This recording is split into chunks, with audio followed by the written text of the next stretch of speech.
Every time you see AI making accurate predictions, generating text, or recognizing image, there's one hidden step behind it: model training. In this video, we will break down what model training actually is, why it matters, how it works in simple terms, and what can go wrong if you do it badly. So, model training is the process of teaching machine learning model to learn from data so it can make good predictions or decisions on new examples. In practice, this means you choose an algorithm like a neural network, decision tree, or linear model, give it a dataset with inputs and answers, and let it repeatedly adjust its internal settings, weights, and biases until its outputs get closer to the correct answers. Those final settings are what we call a trained model, the frozen snapshot of models' learned knowledge. Three things are essential for training: data, lots of examples that resemble real world situations, images, text, tabular data, etc. Model architecture, the structure of algorithms such as simple linear model or a deep neural network. Loss function plus optimizer, the math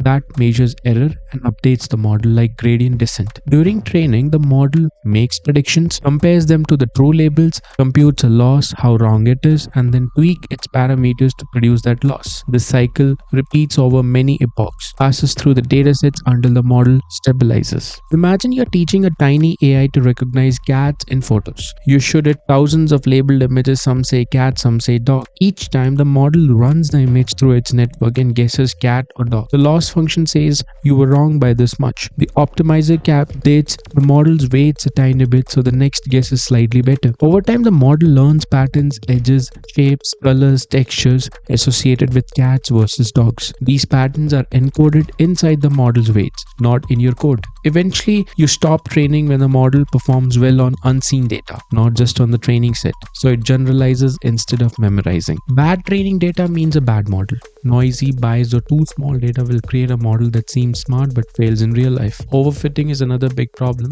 The model fits the training data perfectly but can't handle new examples. Validations and test sets help you catch this before deployment.